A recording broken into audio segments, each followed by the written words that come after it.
te rendons la gloire et nous t'honorons.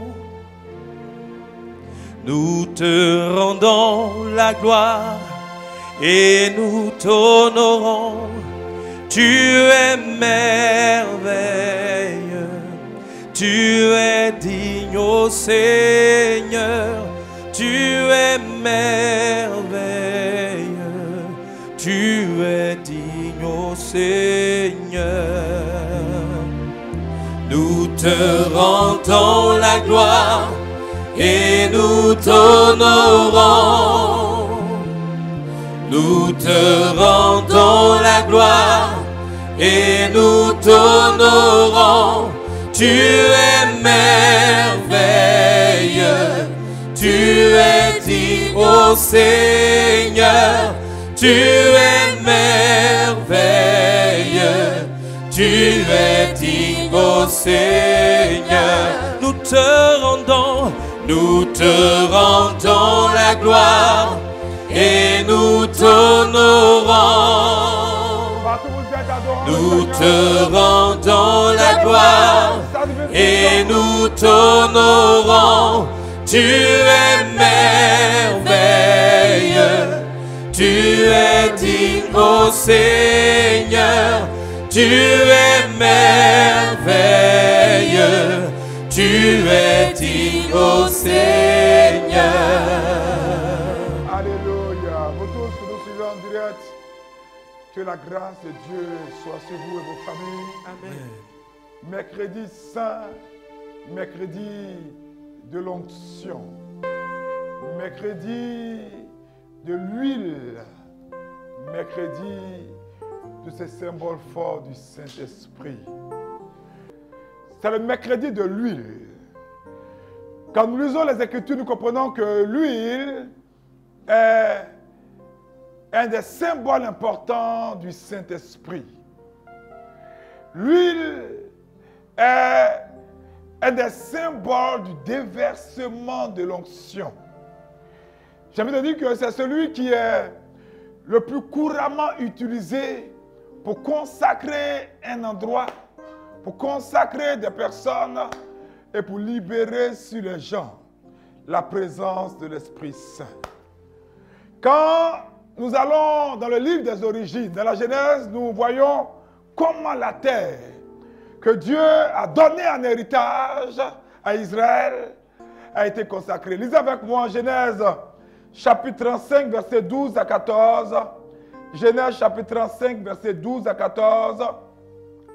Moïse nous dit que le Seigneur dit, le pays que j'ai donné à Abraham et à Isaac, je te le donnerai.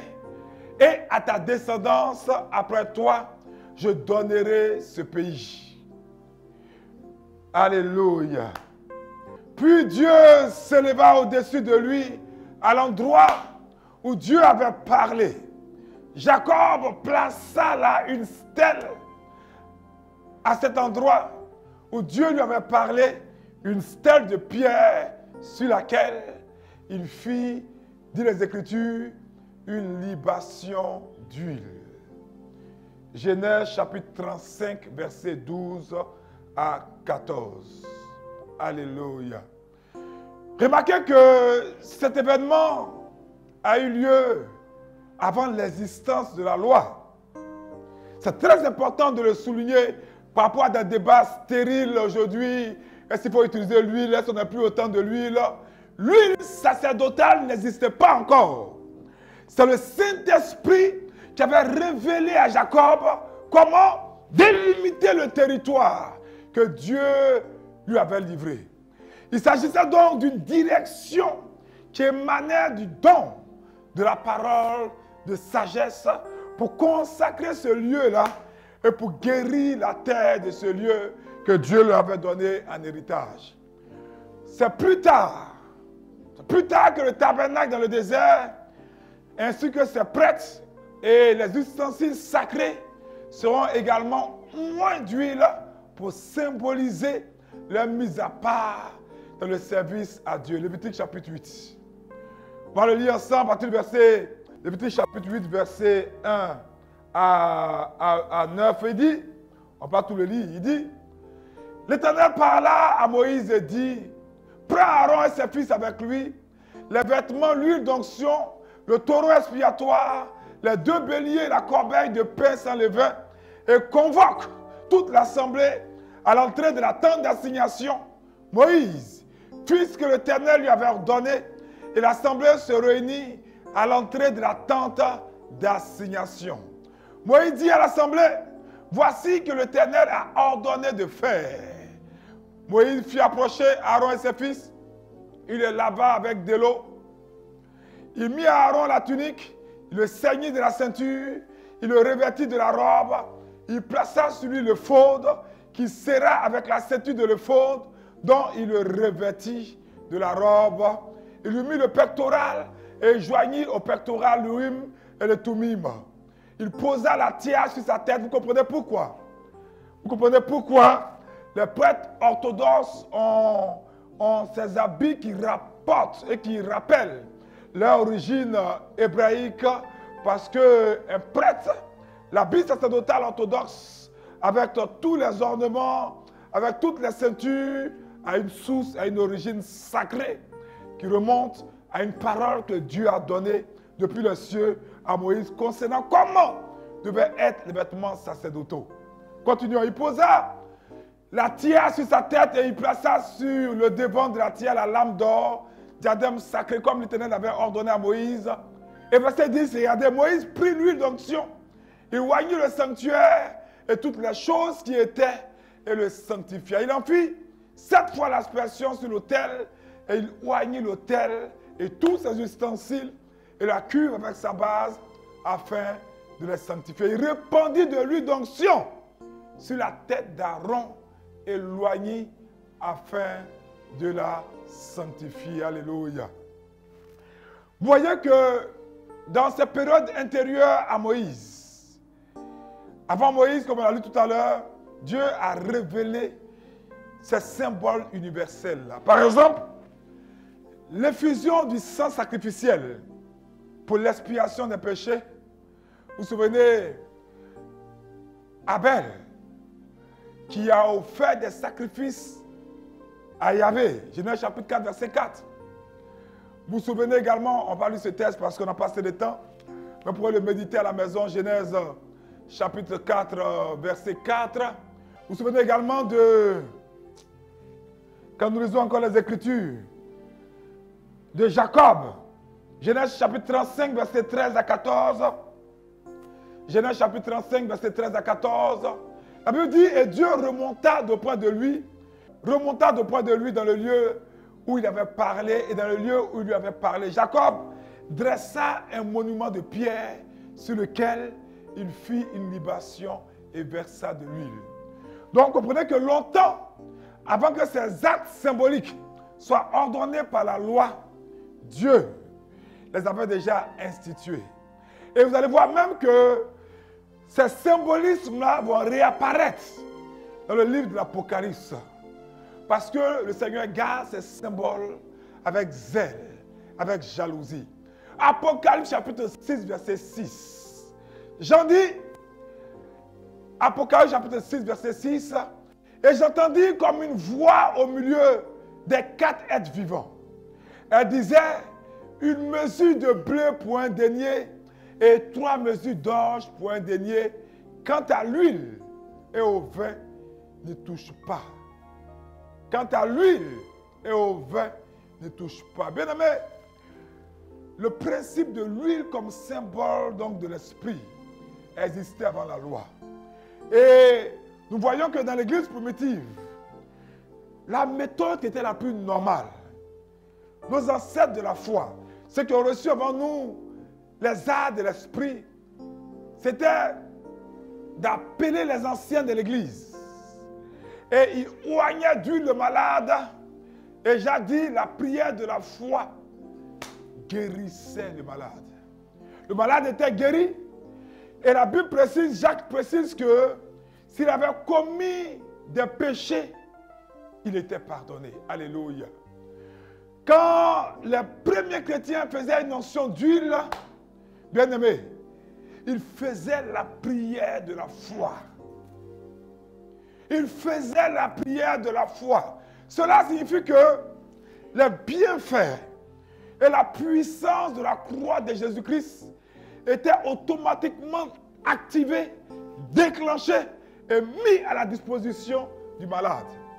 De sorte que quand lui touchait le malade, cela signifiait que l'esprit de vie, je dis vie avec grand V, l'esprit de vie, l'esprit de Dieu était présent pour accomplir la guérison.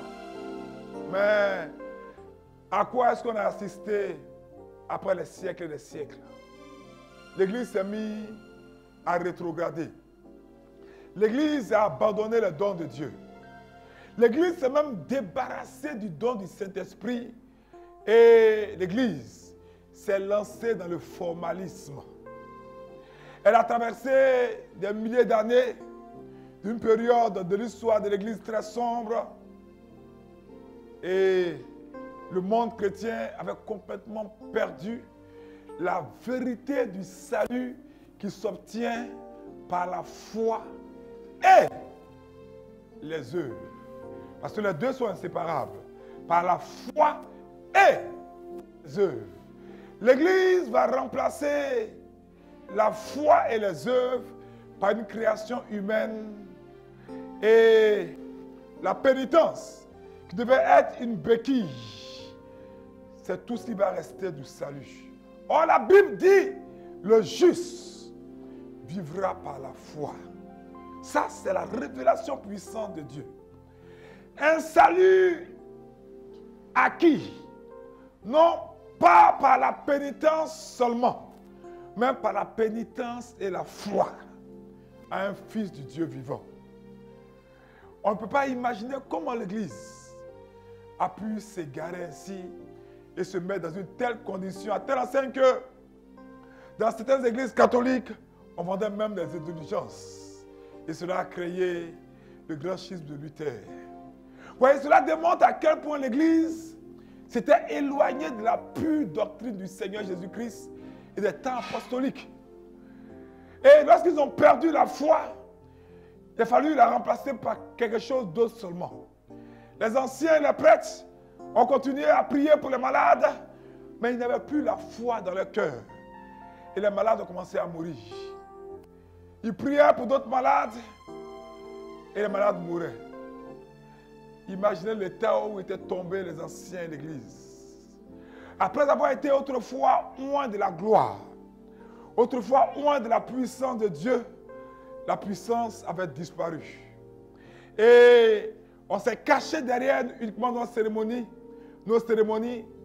et on noyait d'huile, on priait, mais plus rien ne se passait.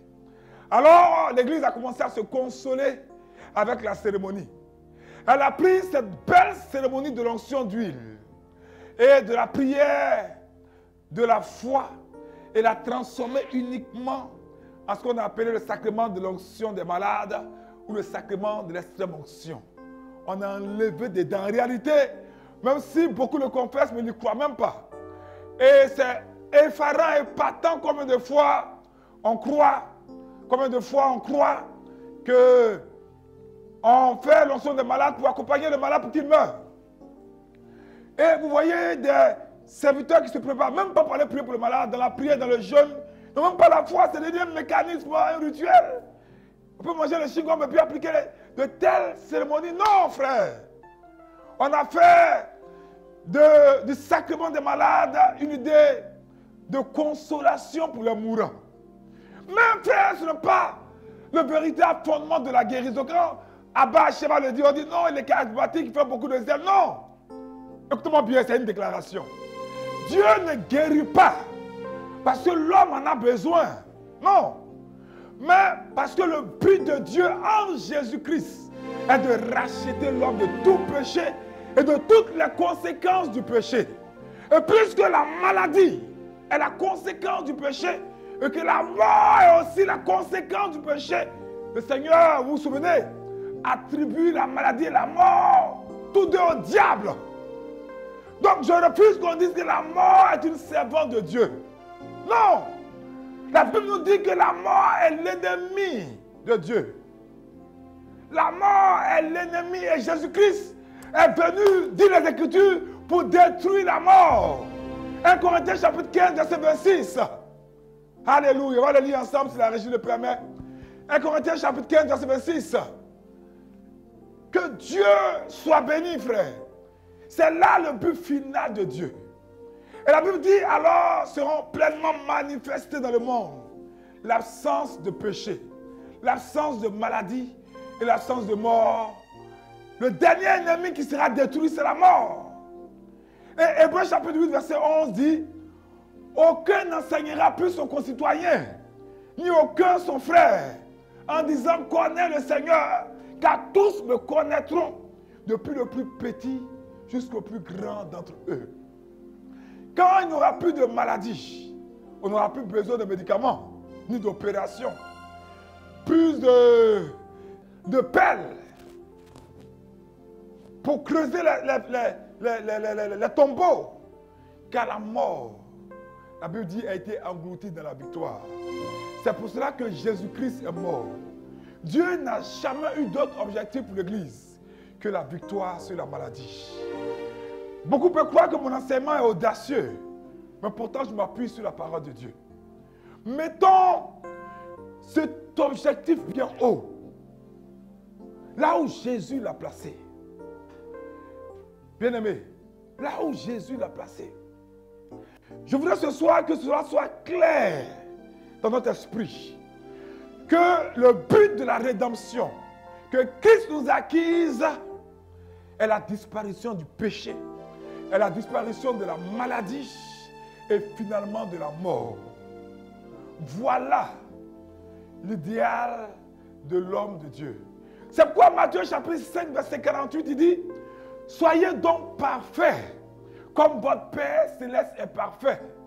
Peut-être que nous ne pouvons pas ou nous n'atteindrons jamais que la moitié ou le quart de cet idéal, mais ne serons jamais d'abaisser l'objectif de Dieu à notre niveau. Ne serons jamais d'abaisser les standards du royaume, même par la grâce de Dieu. Mettons la barre là où Jésus l'a placée. Mettons la barre là où Jésus l'a placée. Et forçons-nous de nous rapprocher de cette barre là le plus possible. Vous voyez, quand l'Église a perdu la foi en Dieu, elle a commencé à dire des mensonges sur Dieu. Et aujourd'hui, tous ceux qui opèrent dans la guérison, tous ceux qui opèrent dans le miracle, on dit, oh, ils inventent, on les attaque. Parce que les gens ont peur. Ils ont peur qu'on enseigne au peuple la vérité. Ils ont peur que les assemblées soient dépeuplées. Ils ont peur. Je me souviens de ce serviteur de Dieu évangélique qui s'est levé, que Dieu a suscité au Nigeria, Tibi Yeshua, qu'elle a commencé son ministère, commence à choquer le monde. Les gens ont eu peur. Je me souviens même du révérend père Norbert Abeka en Côte d'Ivoire, qu'elle a commencé son puissant office de guérison à Trashville. Les gens ont eu peur. Et bien sûr, nous, les pauvres abortons, on se souvient dernièrement, quand Dieu a commencé à faire quelques balbutiements de guérison, comment les gens ont réagi. Alléluia. Aujourd'hui, on vient visiter un malade à l'ité, on lui dit, ta maladie est la volonté de Dieu. Frère, la Bible dit que la maladie est l'œuvre du diable. Jésus lui-même a dit qu'il était crucifié. Luc chapitre 22, verset 23, vous vous souvenez? Il a dit, mais c'est ici votre heure et la puissance des ténèbres. Donc Christ est mort. Et c'est pourquoi nous faisons Pâques. Christ est mort comme notre substitut. Sa mort était la conséquence de la loi du péché et non la conséquence de la loi de la vie. Parce que Christ mettra finalement en œuvre sa toute puissance pour abolir définitivement la mort. La Bible dit qu'on en aura fini pour toujours avec le péché, la maladie et la mort. Et ce qui me contriste, c'est quand ces personnes qui sont promptes, chaque fois nous ramener aux évangiles, s'appuient uniquement sur le patriarche Job pour répandre des erreurs concernant la volonté de Dieu. Vous vous souvenez lorsqu'un cyclone est venu du désert prendre la vie des enfants de Job, Job chapitre 1, verset 21, je crois. Job dit, l'Éternel a donné et l'Éternel a ôté, que le nom de l'Éternel soit béni. Mes frères, cette affirmation n'est pas vraie. Elle n'est vraie que dans le sens de la volonté permissive de Dieu. Mais les Écritures montrent clairement que ce fut Satan qui a causé ces malheurs-là, lorsqu'il s'est retiré de devant la face de l'Éternel. Mais le monde a continué à répandre ce mensonge. Et beaucoup d'entre nous qui ne voulons pas prier, jeûner, intercéder pour les malades, nous racontons ces choses-là. Nous disons cette phrase-là. Nous utilisons cette phrase pour des enterrements. Et on s'efforce d'imprimer dans les pensées impressionnables ou dans des pensées touffues, dans les pensées préparées des hommes, ces erreurs. Et les hommes se sont trompés. Je crois qu'en dans la volonté de Dieu. Jusqu'au point où le monde est devenu aujourd'hui complètement incroyant. Nos églises sont remplies d'offices d'enterrement. Il n'y a jamais de témoignage dans ces paroisses de guérison au cours des célébrations liturgiques. Jamais. Mais toujours des enterrements. Bien-aimés, Dieu nous donne une vérité. Nous devons arrêter le bavardage et passer à l'action. Il y a des moments où nos cérémonies, nos onctions des malades, il faut guérir les malades. Vous vous souvenez quand Moïse est arrivé devant la mer Rouge, il y avait, la Bible dit à sa gauche et sur la droite des montagnes infranchissables, devant lui il y avait la mer, les armées de Pharaon les poursuivaient et ils venaient contre lui. Moïse était stressé, Moïse était sous pression parce qu'il avait en charge plus de 2 millions d'hommes, de femmes et d'enfants. Moïse était en train de faire une dépression. Devant lui, il y avait la mer Rouge. Pas une lagune rouge, la mer Rouge. Pas une rivière, la mer. Et Moïse s'est arrêté de lire les Écritures devant la mer et il a fait ce que nous tous nous faisons maintenant dans nos églises. Quand on nous dit que quelqu'un a un cancer, bon ça là, vraiment, on ne peut pas guérir du cancer. Donc on va faire l'onction des malades, hein, que Dieu l'accompagne, hein, assister là. Je refuse cela au nom de Jésus-Christ. Amen. Amen. Je refuse cela. Ce n'est pas le glorieux évangile de Jésus-Christ. Ce n'est pas le glorieux évangile de Jésus-Christ. La Bible dit, Moïse était en face de la mer Rouge. Et il a commencé à crier à Dieu, à prier, à se lamenter. Commencer à se lamenter. Et c'est un peu la réaction, comme je le disais, de chacun de nous. Quand on se trouve dans une situation difficile, on se met à l'écart et on commence à prier. On se met à l'écart et on commence à intercéder. On se met à l'écart et on commence à supplier. Ce n'est pas mauvais, mais il nous faut passer à l'action. Donc, au lieu d'avancer dans l'eau et étendre son bâton, Moïse a commencé à faire l'onction des malades. Seigneur, beaucoup vont mourir, nous tous allons mourir, mais Seigneur, tu comprends? Dieu a donné, Dieu a repris. La Bible dit, le Seigneur va faire des reproches à Moïse. Et c'est remarquable. C'est l'une des occasions où nous voyons le Seigneur reprocher quelque chose à quelqu'un qui prie. C'est l'une des rares fois où on voit le Seigneur se plaindre que quelqu'un prie pour se dégager d'un problème. Il va dire à Moïse, pourquoi ces cris? D'autres versions disent, mais pourquoi cries-tu à moi? Parle aux enfants d'Israël et qu'ils marchent. Autrement dit, Seigneur, je vois la mer. La mer. Bien aimé, pour vous situer ça dans votre esprit, allez devant la mer, je puis voir un peu ce que Moïse a vécu. Regardez les vagues de la mer. Nous autres qui ne savons pas nager, ça nous traumatise. Regardons les vagues de la mer. Dieu dit, pourquoi cries-tu? Parle aux enfants d'Israël qu'ils marchent. Qu'ils marchent où? Mais dans la mer. Et toi, lève ta verge. Et tends ta main sur la mer et fends-la. Il ne dit même pas j'ai la fendre, il dit fends-la. Et les enfants d'Israël entreront au milieu de la mer à sec. Exode chapitre 14. Exode chapitre 14, verset 15 à 16. Vous voyez, en d'autres mots, en d'autres termes, Dieu dit Moïse, c'est à toi de défendre la mer. C'est à toi, Moïse. Et c'est comme ça que nous prions, Seigneur, viens guérir cet homme. Seigneur, on peut prier, on prend nos huiles. Quand c'est le son des malades aujourd'hui, on prend nos huiles, on peut faire beaucoup de litanie. Le gars est fatigué, il faut le guérir et puis on prie, on dure. Aïe. Déclare qu'il va être guéri, tu vas guérir, continue ton chemin. Dieu a dit de prier pour les malades. Il dit allez guérir les malades. Mais, prenons encore un autre exemple. Ce n'est pas de cette manière que Pierre a parlé au boiteux. Il n'est pas arrivé que le gars a tendu la main et il n'est pas arrivé pour dire bon, attends, on va faire une litanie des saints. Seigneur, prends pitié. Non! Pierre l'a fixé, Actes chapitre 3, verset 6. Il dit, ni Ajaba, Zoule, Ketelebo, Chakaraba. Mais au nom de Jésus, lève-toi et marche. Voici la parole que doivent exécuter les prêtres de Jésus-Christ. Amen. Et la Bible dit, nous connaissons la suite. La puissance de Dieu. Donc, peuple de Dieu, ce soir, nous allons prier pour les malades. Et nous allons vous guérir au nom de Jésus-Christ de Nazareth. Amen. Parce que la Bible dit que la responsabilité du chrétien, la responsabilité de la guérison. Mais notre Dieu rend responsable celui qui le connaît et non pas celui pour qui on prie. Parce que qu'est-ce qu'on fait souvent? On vient, on prie, puis on dit non, il n'a pas la foi.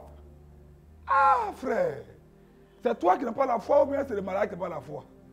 Ce soir, je ne parle pas seulement à vous, mais je parle aussi à nous. Nous qui prions pour les malades. Je parle à l'exorciste Chante Ismaël, je parle au diacre, je parle au Père Charles-Marie, je parle à nous tous. Quelqu'un est malade. Quelqu'un est tuberculeux. Prie pour lui, il va être guéri. Les gens viennent et disent, ah vraiment, j'ai le sida, mais vraiment, je n'ai pas la foi. Ah, si tu n'as pas la foi, on ne peut rien faire. Hein? Parce que sans la foi, on ne peut plaire à Dieu. Aïe. Frère. Mais il faut pouvoir lui dire, si toi, tu n'as pas la foi, si toi, tu n'as pas la foi, frère, soeur, si tu n'as pas la foi, moi, j'ai la foi pour toi. Parce que c'est moi, serviteur, qui connais Dieu. C'est moi qui suis ordonné prêtre. C'est sur moi que l'évêque Jérôme Assoba, le primat, a mis la main.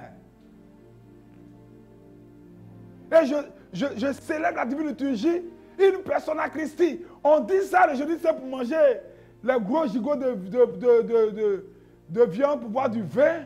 Mais c'est pour exercer le ministère. La personne ne connaît pas Dieu. Un musulman vient, tu vas lui dire, la foi. Il ne sait pas ce que ça veut dire. Prie pour lui, pour qu'il soit guéri. Ça, c'était l'attitude de l'église primitive. Jésus a dit, allez et guérissez les malades. Et ils sont allés et ils les ont guéris. Ne rejetons pas la responsabilité sur le malade. Si le malade n'a pas de foi, nous prêtres, pasteurs, donnons-lui un peu de foi. On peut même instruire le malade. On peut lui donner la parole de Dieu, on peut aussi le faire. On peut lui transmettre la foi, parce que la foi naît de la parole. On peut faire des réunions pour lui montrer des vidéos de guérison pour dire, prends courage, Dieu va te guérir.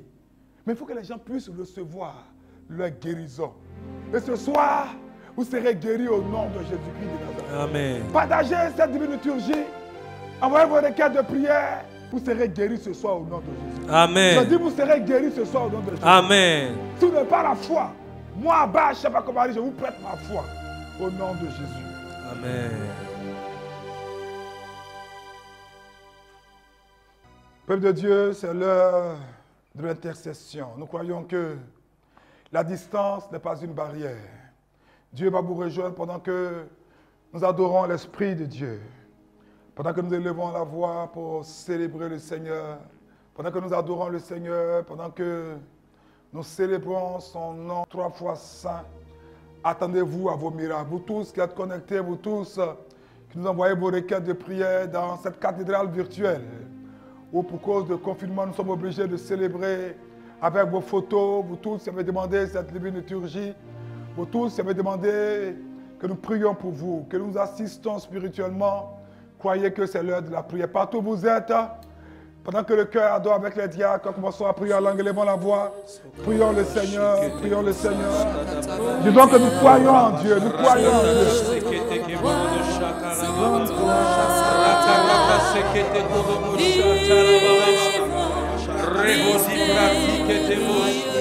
Père, nous croyons en toi pour le miracle. Nous croyons en toi pour l'exaucement, Seigneur.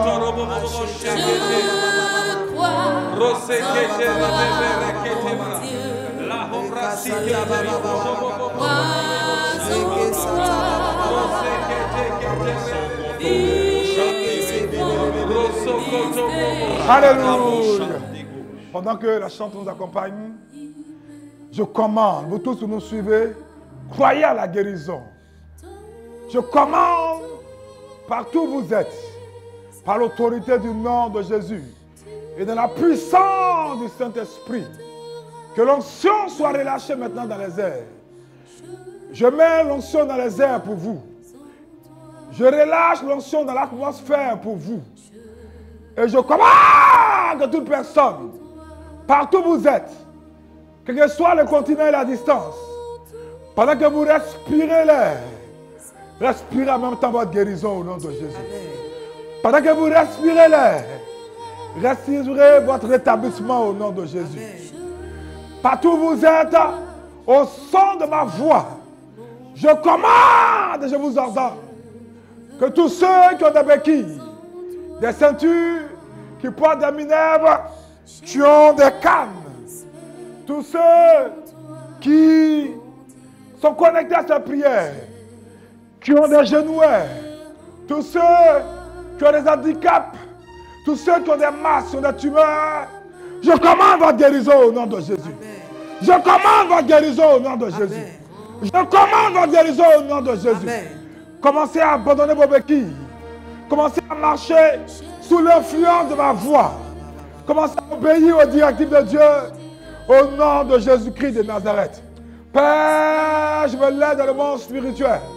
Et je commande que Michael, que Raphaël, que Gabriel, que Jéhoudiel, que Uriel, que Barakiel, que Sélaphiel, que tous les saints archanges et anges, que la Théotokos enlève dans le monde spirituel vos maladies et que dans le physique, vous constatez la guérison au nom de Jésus. Je maudis toute masse, tout kyste, tout fibrome. Je commande au son de ma voix que tout cancer commence à disparaître de vos corps. Amen. Que tout cancer commence à disparaître de vos corps. Amen. Que tout cancer commence à disparaître de vos corps. Amen. Soyez guéris au nom de Jésus. Amen. Vous tous qui avez des problèmes de tête, que le mot de tête disparaisse maintenant. Amen. Vous tous qui voyez flou, glaucome, cataracte, pendant que vous me regardez dans les yeux, myopie sévère, soyez guéris au nom de Jésus. Amen. Soyez guéris au nom de Jésus. Amen. Je transporte la guérison dans vos yeux au nom de Jésus. Amen.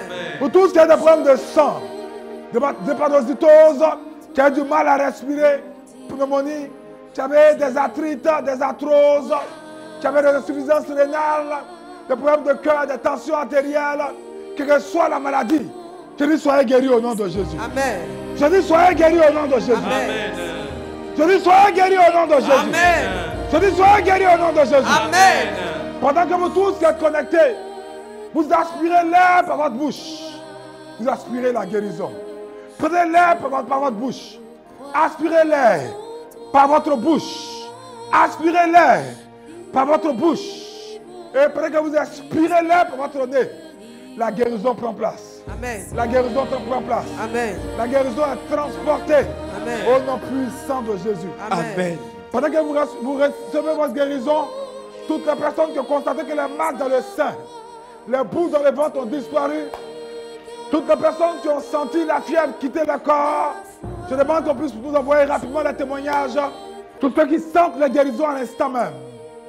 Parce que certaines guérisons seront instantanées, d'autres progressives. Vous vous réveillez demain matin avec les symptômes de cancer qui auront disparu au nom de Jésus-Christ de Nazareth. Je vais faire pour vous, dans les quelques 1 minute qui me reste, prier pour vous par une action prophétique. Je peux avoir l'huile. L'huile. L'huile.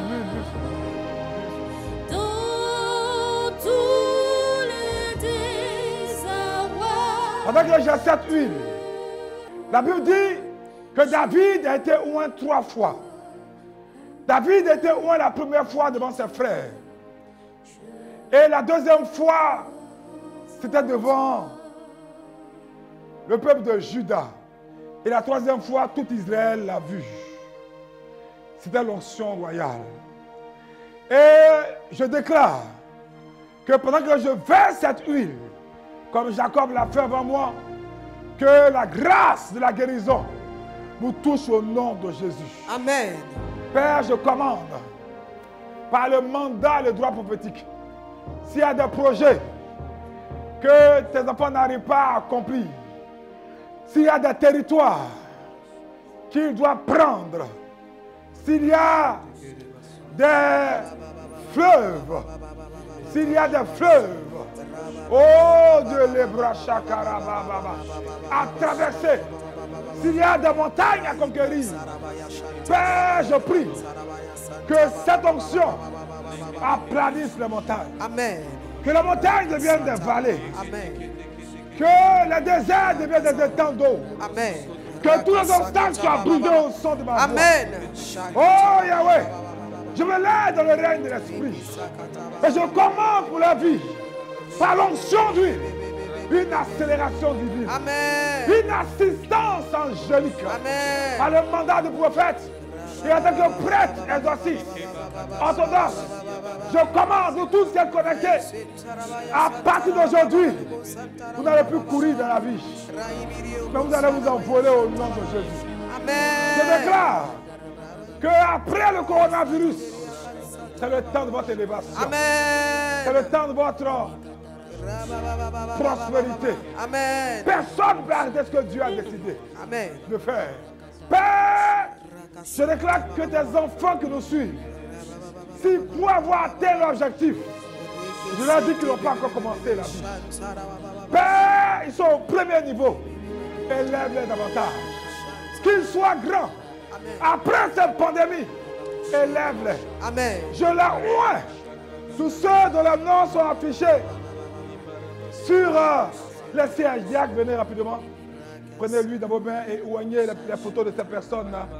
Vous tous qui êtes venus cette divine liturgie, pendant que les diacres reçoivent l'onction, vont faire le signe de croix sur, tu passes là-bas, vont faire le signe de croix sur vos photos pour sceller ça. Et pendant que je prie pour vous, la grâce de Dieu est sur vous au nom de Jésus. Amen. Père, tu as dit, tu oindras d'huile nos têtes et notre coupe débordera. Que l'onction de débordement arrive dans la vie. Que l'onction de débordement survienne dans la vie.